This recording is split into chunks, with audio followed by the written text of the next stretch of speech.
因为最近问珐琅锅哪个好的朋友有点多，所以我选了一些珐琅锅来做了一些测试，再说一下我自己的一些使用感受，给大家一些参考。这几个分别是 Staub 和酷彩这类的进口品牌，北鼎和龟和气这类的国产新兴品牌，还有苏泊尔这种国产大众品牌。选这个苏泊尔是因为上次做电压力锅测评的时候，就有网友提出要测一些大众品牌啊，加上它外形完全模仿 Staub， 我觉得有可比性。但是其实收到我觉得挺失望的，感觉实在是有点粗糙啊，里面是这种粗糙面的，包括这个内里感觉都是很粗糙的，摸上去是那种磨砂面，我觉得是比我这个热油的小锅内里还要粗糙一点。这种内胆的感觉就是很容易粘锅的那种。相比之下，这个 Staub 内部的珐琅层简直是太光滑了，摸着舒服多了。包括锅的，这是有点油光发亮，这个我保养过了，但是没有保养的也是这么光滑的。一般大家比较认可的珐琅锅的优点是锁水性和保温性，所以我就先对圆炖锅这个锅型做了一些测试，用1升水来模拟炖汤后的效果。电磁炉先1000瓦10分钟，在100瓦30分钟后的剩余水量来对比它们的锁水性。但其实我这个实验并不科学啊，因为锅薄一点的会烧开的比较早，自然水分蒸发的就会多，但是又想不到更好的办法，所以这组数据大家要把锅的厚度一起考虑进来。比较出乎我意料的是1600多块钱的酷彩8分钟就铺锅了，其他会发现1000元级的北鼎和 Staub 数据表现差不多，但 Staub 这种锅盖加冰块后锁水性确实更好一点，包括苏泊尔加冰块后也更好了。所以如果你想要长时间炖煮的话，可以优先考虑这种锅盖，因为我们可以一直往上面加冰块或者水来保持锅内的水分少蒸发。另外1600多的酷彩和300多的龟和气，它们的锅重量是差不多的，这次数据的表现也差不多。苏泊尔虽然锅是最重的，但保温数据并不怎么样，所以也不是锅越重性能就能越好的。所以圆炖锅里面啊，撇开外形颜值，如果想要比较好的性能，建议大家在 Staub 和北鼎这2个里面选。想要长时间煲汤的，可以优先考虑 Staub。当然它们价格都近1000元了，所以想要追求性价比好的，那这个龟和气也是个不错的选择。另外要提醒大家哦，酷彩和 Staub 市面上假货非常非常多，大家在选的时候一定要擦亮眼睛。然后锅的大小的话，同样22厘米，每个品牌是不一样大的，比如Staub 的22厘米就比北鼎的小很多。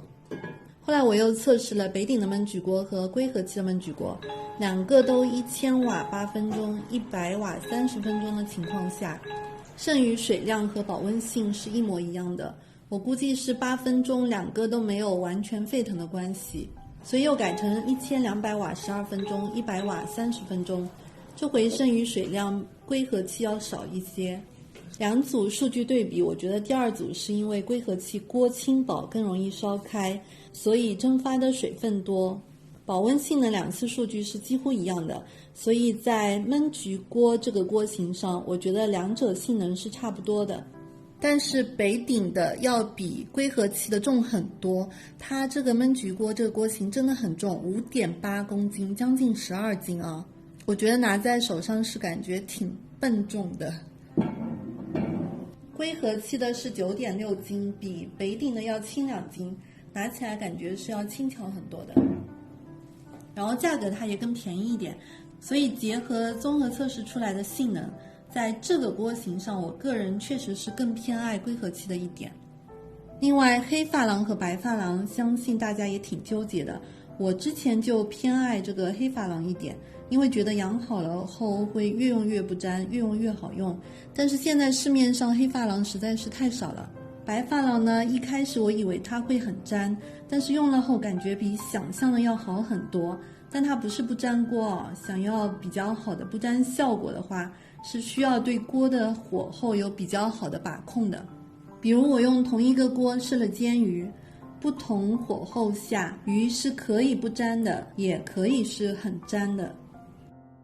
煎荷包蛋不同火候下，它可以是不粘的，也可以是粘的，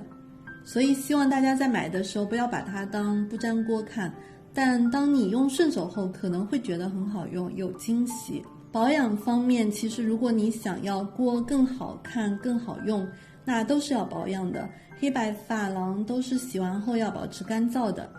这一圈如果不保持干燥，都是要生锈的。其实我觉得这个一点都不难，即使生锈后抹点油，马上就好了。黑珐琅呢是要开锅的，就是加热下抹点油。平时用完最好锅内也是抹点油，但也不是每次必须的。白珐琅呢不用开锅，不用抹油，但是清洗的时候就要细心一点，来保持它内胆的一个持久白净。我觉得都不是太难的操作啊。好了，我用下来大致感受就这样，希望对大家有参考价值。那今天就先这样吧，拜拜。最近挺多朋友问关于锅的收纳问题，所以这个视频就简单跟大家分享一下我的情况，供大家参考。因为我的灶台在那边，所以我锅就是以就近为原则，都收纳在这个柜子和这个下面的抽屉里，一共就2个地方。我现在打开给大家看一下。其中这个柜子我大概收纳了17个锅，我刚才算了一下，都是明火的，只有这一个是用电的，因为这一个它长得太像普通的那种锅了，所以我就把它放在这里了。还有这个位置是因为我没有别的让我心动的锅了，所以这个位置就是空着的，我就放了电磁炉还有砧板。这就是正好放了6个这个收纳筐，这个是宽一点的，另外2个是窄一点的，正正好好的尺寸，非常完美。然后这2种收纳筐的区别就是，这个是铁艺的，这个是那种塑料的，但这个也是很厚实的。还有区别就是它外侧有个开口，就比如说我拿砧板这种，就可以从这个小口里面直接拿了。如果像这种的话，就要把整个拉出来拿，就是一点点小区别。然后在这里我就放了这两边都放了围裙。你可以从侧面直接拿，因为这一层当时比较高，所以我就在这里让我老公帮我加了一层比较矮的空间。其实挺简单的，内外都用这种5金件固定了一下，然后这种板子可以往上钉一下，因为我们这个是实木板，它底下还弄了一个加固的一个条。增加了这一层之后，这边也收了4个锅。这个因为口径差不多，所以我2个就叠在了一起，这样就每个锅拿取都很方便。要用这个锅就直接拎出来，这个锅也，反正每个锅拿起来都很方便。用这种收纳筐竖直收纳的好处就是要用任何一个锅拿起来都很方便，不需要惊动旁边或者其他锅。